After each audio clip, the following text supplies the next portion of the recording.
안녕하세요. 여여산 방의 목녀와 석인입니다. 여러분, 팍팍한 경제 상황에 무척 힘이 드시죠? 이렇게 해도 안 되고 저렇게 해도 안 되니 정녕 나에겐 애당초 재물이 없는가 딱담하기 일쑤입니다. 내 삶의 셀리의 법칙은 없고 머피의 법칙만 잔뜩 등장하는 꼴이죠. 그래요, 여러분. 돈 많고 잘난 사람들은 그렇게 살아라 하고 우리 필부들은 나름의 방법을 찾으면 돼요. 해법은 멀리 있지도 않고 그렇게 복잡하지도 않습니다. 그냥 인과와 인연의 법칙일 뿐이에요. 내가 전생에 어떤 씨를 얼만큼 어떻게 심었는가, 그리고 지금 현생에서도 내가 이미 심었거나 또는 앞으로 심게 될 씨에 따라 재물의 향방이 결정되는데요. 여기에는 먼저 두 가지의 결정 요인이 있답니다. 첫째, 내가 심는 씨에 관한 것이에요. 현생에서 심은 어떤 씨는 현생에서 바로 발화되지만 어떤 씨는 다음 생 또는 그 다음 생, 어쩌면 꽤 많은 내생을 거친 후에 발화되기도 하죠. 이것을 가리켜 이숙이라고 해요. 익어가는 시점이 다르다는 뜻입니다. 마치 한 해살이 식물이 있고 두 해살이 식물이 있지만 여러 해살이 식물도 있는 것과 같은 것이죠. 중생들이 윤회하면서 이러한 씨, 종자가 아레아식이라는 곳에 저장되고 익어가는 과정에서 수행에 의한 간섭이 없으면 그 씨의 종류와 수량에 따라 발화하는 시기가 각각 달라요. 간섭은 내 스스로의 힘으로도 가능하지만 말법 시대에 살고 있는 지금의 중생에겐 불보살님과 호법성 중에 신묘한 힘을 빌어야 할 경우가 훨씬 더 많답니다. 둘째, 내 주변의 환경, 즉 연에 관한 것이에요. 식물은 광합성을 위한 햇빛, 물, 이산화탄소, 그리고 토양의 영양분 등이 필요하고 온도, 습도, 통풍 등 환경 조건에 따라 생장이 영향을 받잖아요. 우리 중생들이 아래 야식에 심어놓은 재물종자 역시 마찬가지예요. 어떤 연인가에 따라 재물종자의 발화와 성장을 방해하거나 도와줍니다. 예컨대 도와주는 조건을 유력의 증상연, 적어도 방해하지 않는 조건을 무력의 증상연이라고 하죠. 또한 연속하는 인과관계에서 단절이 없이 직후에 발생하는 결과의 원인이 되는 등무간연이라는 것도 있고 그 밖에 다른 연도 있습니다. 결국 재물을 성취하려면 정말 나는 재물종자를 갖고 있는가? 그렇다면 어떤 종자인가? 언제쯤 발화될 것인가? 발화될 수 있는 환경은 마련되었는가? 아직 환경 조성이 안 되었다면 어떻게 해야 하는가를 자세히 관찰하고 준비하며 실천하는 것이 재물의 성취 해법이에요. 이제 그 해법과 관련하여 영상의 순서는 다음과 같습니다.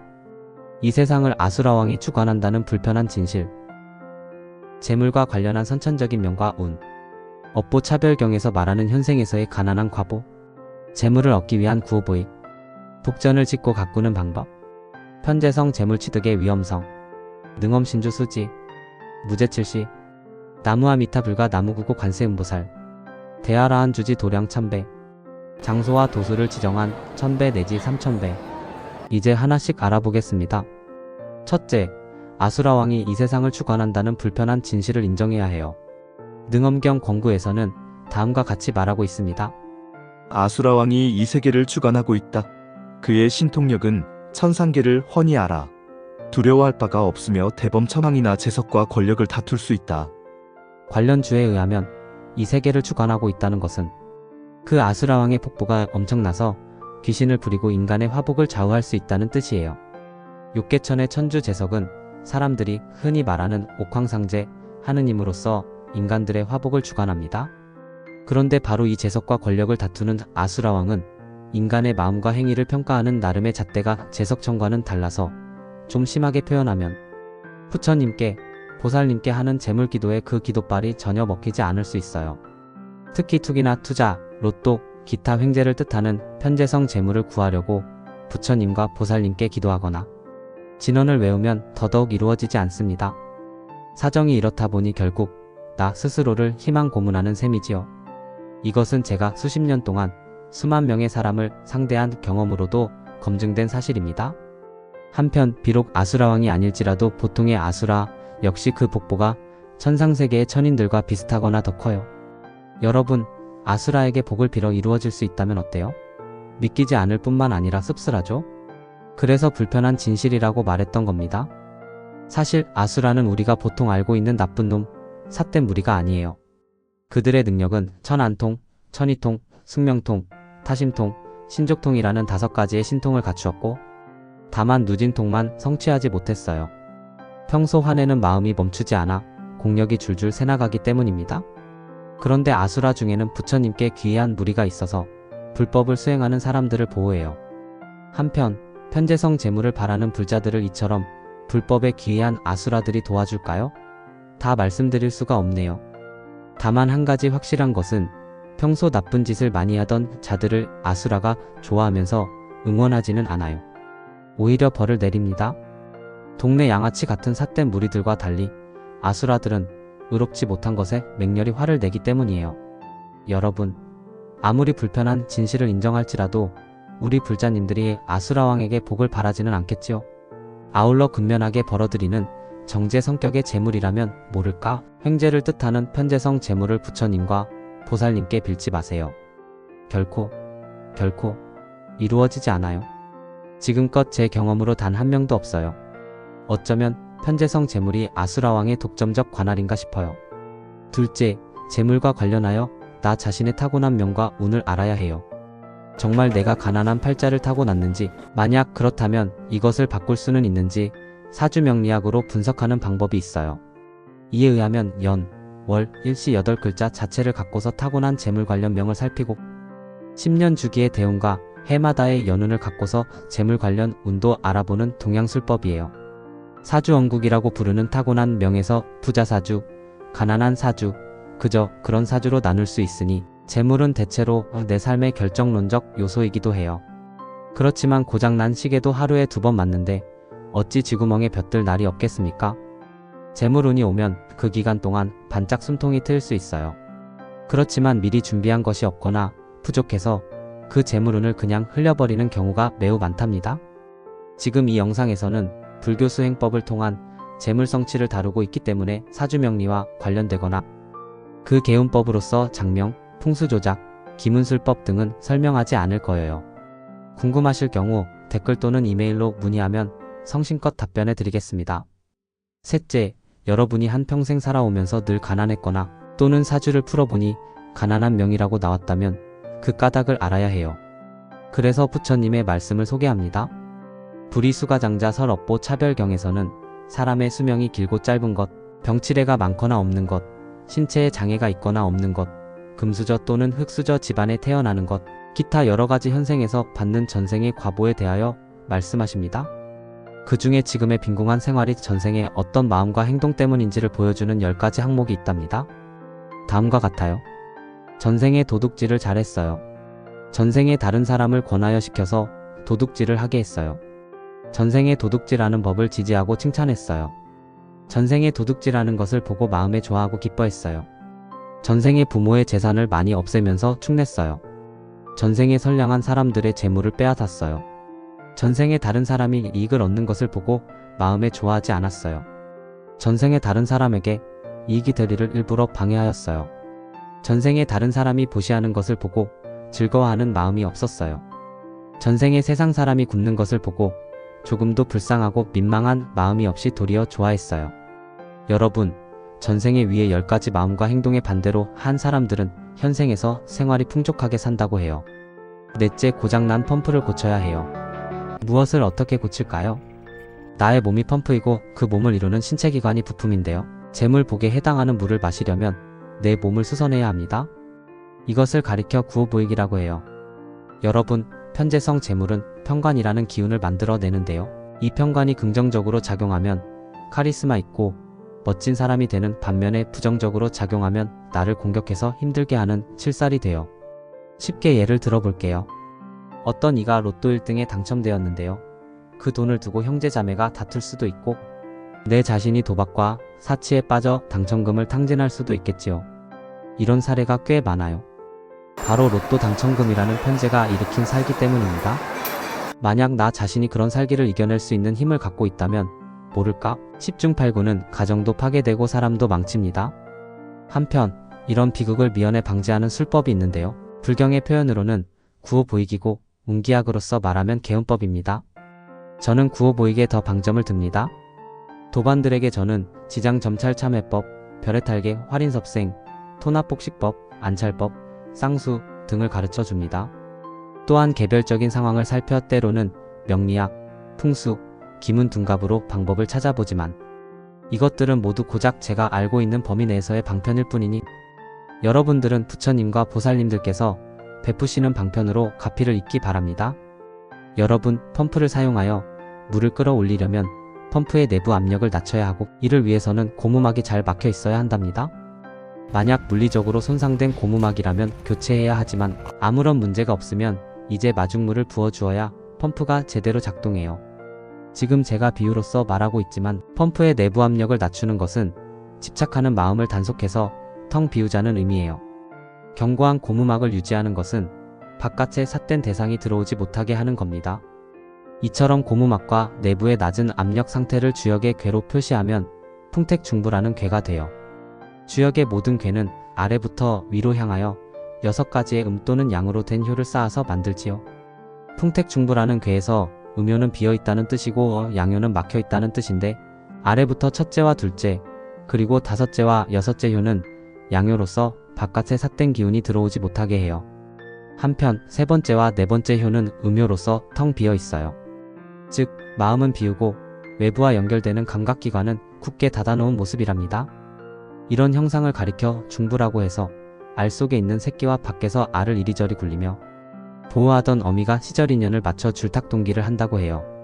줄탁동기는 어미가 알을 쪼는 것과 알 속 새끼가 알을 치받는 것이 시기적으로 일치하는 것을 뜻해요. 여러분, 풍택중부라는 궤에서 배울 수 있듯이 마음을 비우고 바깥 대상 경계에 휘둘리지 않으면서 때를 기다리면 여태껏 나를 힘들게 했던 재물의 힘겨움, 그 두꺼운 껍질을 깨고 세상에 나올 수 있답니다. 이제 이 대목을 좀 정리해 볼게요. 구호보익과 참회를 통하여 마련된 펌프의 튼튼한 고무막으로 집착의 압력을 낮추고, 마치 고양이가 쥐구멍을 찾듯 몸의 부실한 곳을 살피며 찾아낸 그 쥐구멍으로 쥐가 나올 때 잡을 수 있도록 고요히 지키다 보면 때가 이르러 어미새 부처님, 보살님께서 열어주시는 방편의 세상을 만나게 됩니다. 다섯째, 펌프에 부어주는 마중물이 필요해요. 펌프를 오랫동안 사용하지 않았으면 물이 말라 없겠지요. 이때 펌프에 물을 부어 고무막을 막아주어야 내부 압력이 낮아져 물을 끌어올릴 수 있습니다. 비록 이미 튼튼한 고무막이 있더라도 물이 말라 있다면 펌프는 제대로 작동하지 않아요. 여러분 어때요? 결과를 이끌어내는 계기 또는 초석이 바로 마중물이죠? 자, 그러면 우리가 어떻게 행동하는 것이 비유적으로 말한 마중물을 붓는 것일까요? 정답은 보시를 하는 겁니다. 특히 재보시를 해야 해요. 물을 부어주어야 물을 얻으니까요. 이것을 큰 범위로서 말하면 부지런히 복전을 짓고 가꾸는 것을 뜻합니다. 자, 그러면 이제 부지런히 복전을 지어 재물을 얻은 방법을 소개할게요. 복전이라는 것은 복의 씨를 심었다가 거두는 밭이라는 뜻인데요. 좁게는 불법승 삼보 등을 공경하면 복덕을 얻는다는 것으로서 부처님이나 스님을 부르는 호칭이지만, 넓게는 부모 또는 구제 대상, 즉 가난한 사람이나 고통, 슬픔에 빠진 사람을 비유적으로 이르는 표현이에요.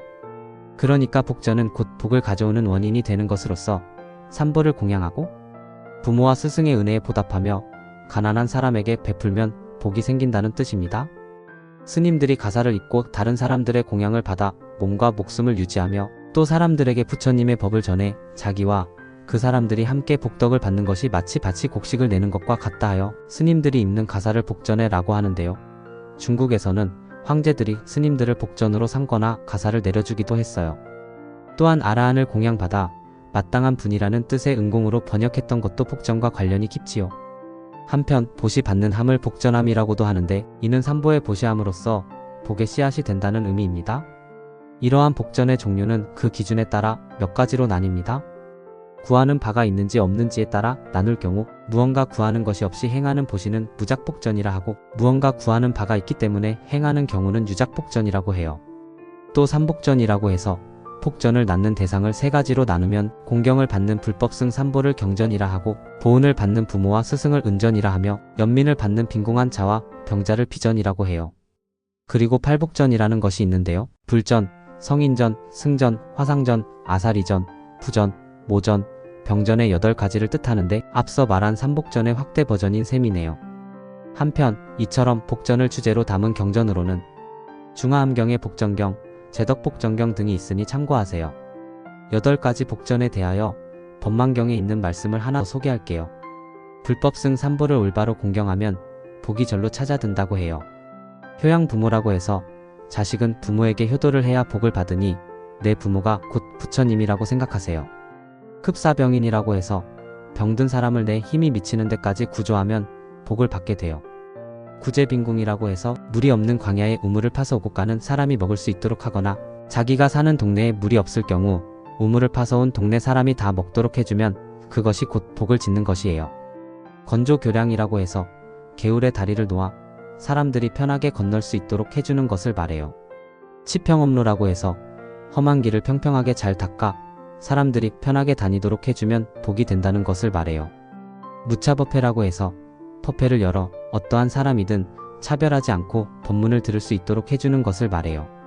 위에서 말한 복전 짓는 일이 모두 훌륭하지만 그 가운데에서도 아픈 이들을 볼보는 것이 가장 으뜸이 됩니다. 이에 대하여 부처님은 법만경에서 다음과 같이 말씀하셨어요. 너희 불자들은 모든 병든 이를 보거든 항상 공양하되 마땅히 부처님과 다름없이 여겨야 한다. 8가지 복전 가운데 병든 이를 간호하는 것이 가장 으뜸 가는 복전이다. 만일 부모, 스승, 스님, 제자가 병이 들어 팔이나 다리나 내장기관이 온전하지 못하고 여러 가지 병으로 고뇌할 경우 이들을 다 공양하여 낫게 해야 한다. 여러분, 위에서 말한 8가지의 복전 만들기가 결코 어려운 일이 아닙니다. 도로에 방치된 못을 치워 자동차 타이어가 펑크 나지 않도록 하면 그것이 치평업로라는 복전이고, 휴일에 산에 오르다가 개울에 징검다리를 만들어주면 그것이 건조교량이라는 복전이 돼요. 마음먹고 둘러보면 주위에 널려있는 게 복전이랍니다. 그런데 여러분, 간병하는 게 만만치 않지요? 그래서 말씀드리는 건데, 관세음보살님의 42개 진언, 관세음보살 42수 진언 중에 치병 관련 진언이 있으니 참고하세요. 6째, 요행을 바라지 마세요. 편재성 재물취득은 그 조건이 매우 까칠해요. 여러분, 노력 없이 헛되이 바라기만 하는 인간의 욕심은 지금이나 부처님 당시나 똑같았던 것 같아요. 부처님은 당시 요행을 바라는 사람들을 나무라며 복은 농부가 농사를 하듯 가꾸어야 얻을 수 있다고 가르치시면서 이를 복전이라고 하셨어요. 어때요? 부처님의 말씀을 잘 새겨보니 요행으로 재물을 구하면 안 되겠죠? 요행은 뜻밖의 얻게 되는 기쁨, 행복이라는 뜻이에요. 그런데 사주명리학에서 말하는 재물에는 일반적인 근로활동으로서 얻게 되는 정재라는 것이 있고, 투기나 투자, 일확천금 기타 요행을 통하여 얻는 편재라는 것이 있어요. 그런데 여러분, 복전을 지으면 정재만 얻을 수 있고 편재는 생기지 않을까요? 예컨대 로또 당첨 같은 거 말이에요. 로또에 당첨된 분들 얘기를 들어보면 꿈속에서 조상님이 나타나셨거나 그 조상님이 번호를 알려주셨거나 용꿈이나 맑은 바닥, 꿈 등등 무언가 예사롭지 않은 징조를 경험하고 1등에 당첨되었다고 해요. 그런데 부처님이, 보살님이 나타나서 번호를 주셨다는 얘기는 들어본 적이 없네요. 여러분, 한번 생각해보세요.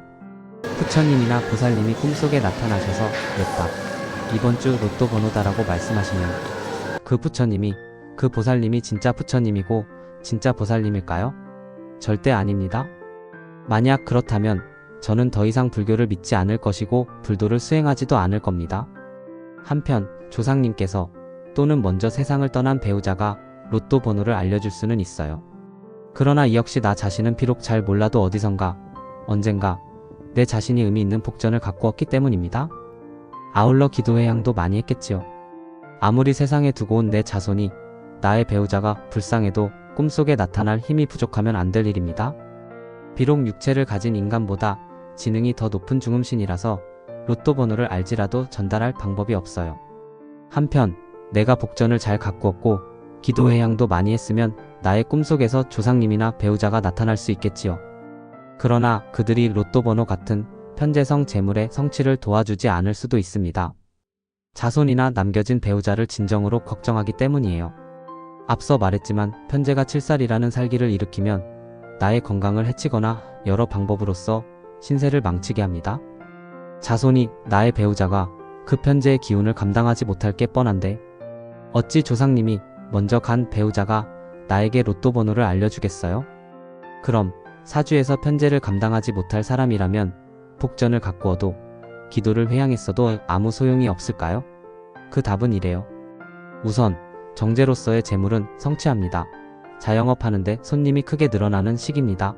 노력 대비 결과가 예상 밖으로 커져요. 한편 편재로서의 재물을 성취하려면 나 자신이 강해져야 합니다. 강해지는 방법이 뭘까요? 앞서 말했던 지장점찰참회법, 별해탈계 활인섭생, 토납복식법, 안찰법, 쌍수와 더불어 동양술법에 의한 맞춤식 환경조성도 필요해요. 일곱째, 능엄신주를 수지하세요. 예컨대 건강을 위하여 이런 음식을 먹고 저런 운동을 하려는데 왠지 모르게 그 음식을 싫어하고 나쁜 음식에 손이 먼저 가거나, 운동 역시 작심삼일에 그치면서 나도 모르게 나쁜 행동 패턴이 새로 생기는 경우가 있어요. 만약 나 자신이 편재의 기운을 감당하지 못하는 그 까닭이 묵은 업장에 있다면 폭정 가꾸기, 기도 회양하기와 더불어 묵은 업장을 다스려야 해요. 사람마다 묵은 업장을 상대하는 나름의 해법이 있겠지요. 그런데 저 같으면 능엄비밀신주를 강력하게 추천합니다. 나 자신 스스로는 결코 멈출 수 없는 묵은 업장의 강제적 동원력과 나 스스로는 결코 풀어낼 수 없는 수겁이 불러오는 인연을, 능엄비밀신주는 삼보자존의 무량 공덕과 호법성중의 막대한 실력에 의하여 다스려줍니다. 구체적인 능엄신주 수지법을 알고 싶으면 댓글이나 이메일로 연락주세요. 정성껏 알려드리겠습니다. 여덟째, 재물이 없어도 누구나 할 수 있는 7가지의 보시가 있어요. 얼굴에 미소를 띠고 밝고 친절한 모습으로 사람을 대하는 것, 화한시라고 해요. 좋은 말과 격려의 말로 사람을 돕는 것, 언시라고 해요. 따뜻하고 긍정적인 마음으로 사람을 대하는 것, 심시라고 해요. 남의 어려움을 살펴주고 긍정적인 눈빛으로 대하는 것, 안시라고 해요. 자신의 몸을 사용하여 남을 돕는 것, 신시라고 해요. 남에게 자리를 양보하거나 편안하게 앉을 수 있도록 배려하는 것, 좌시라고 해요. 남의 어려움을 살펴주고 필요한 것을 알아주는 것, 찰시라고 해요. 아홉째, 아미타 부처님과 관세음보살을 염하세요. 칭명연부를 할 때 큰 소리도 하던 작은 소리로 하던 소리를 내지 않고 마음속으로 하던 반드시 내 스스로 그 소리를 들어야 합니다. 그리고 간절하게 지속적으로 의심과 의타심 없이 한 번 할 때마다 최소한 10,000번 내지 30,000번 하세요. 한편 관상연불도 좋아요.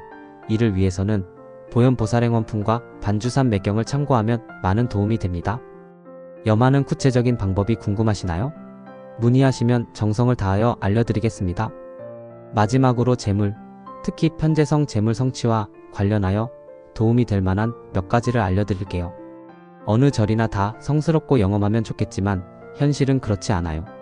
소승 아라한에 그치지 않고 보살승으로 마음을 돌려 수행하시는 대아라한께서 주지하시는 사찰에 가셔서 그분들께 공양하고 보시하세요. 속된 말로 기도빨 좋은 곳을 참배하세요. 또한 가능한 빠른 시일 내에 일정한 기간을 정하여 청정한 장소에서 동일한 시간에 1000배 내지 3000배를 하며 참회하세요. 그런데 현생에서의 악업이 잘 떠오르지 않고 더구나 전생의 업까지 참회하려니 더욱더 어려운 일이지요. 물론 전문적인 수행 과정에서는 알 수도 있지만 그 정도로 수행이 깊게 진행되지 않았어도 정성성 글자 그대로 참회하면 전생 영상이 파노라마처럼 펼쳐진답니다. 그때 그 영상에서 본 것을 일일이 참회하면 되지만 만약 도저히 전생을 파악할 수 없어 내가 가난한 연유를 알기 어렵다면 지장삼부경 중에 하나인 점찰선악 업보경을 공부하셔서 점찰하신 후에 간절한 마음으로 참회하면 됩니다. 이제 영상을 마치면서 특별히 부탁드립니다. 편재성의 재물과 관련해서는 마장이 많이 낍니다. 건강을 해치거나 가정이 파탄될 수 있어요. 이때의 마장을 과연 호법성중께서 막아주실까요? 한편 먼저 해야 할 일을 깡그리 무시하고 오로지 재물을 불러온다는 특정 진원, 예컨대 관세음보살 여의보주수 진원이나 수구죽득 다란이를 수십만 번 외워봤자 별 소득이 없을 거예요. 인연법이 그러니까요. 그리고 진원과 몇 번의 보시로서 재물이 이루어지지 않을 때 사람들은 불보살이 무능력하거나 나를 도와줄 의지가 없다고 생각하면서 현실 세계를 주지하는 아수라왕과 인연을 맺어 재물을 성취하려는 어리석은 중생이 될 수 있어요. 아수라왕이 고작 여러분이 부르면 오고 가라면 가는 존재일까요? 범부들은 그 아수라왕이 펼치는 법을 감당할 깜냥이 되지 않아요. 그 밖에도 아수라왕과 인연을 맺을 경우 위험한 상황이 여럿 있지만 지금 다 말하기는 어려워요. 그냥 주위를 한번 둘러보세요. 개인적 일탈을 넘어 사회적으로, 국가적으로 위험했던 사건 속에는 관련 당사자들과 아수라 사이에 우리가 모르는 거래가 숨어 있답니다. 이 영상이 불자님의 재물 성취와 수행에 도움이 되셨다면 구독과 좋아요를 부탁드립니다.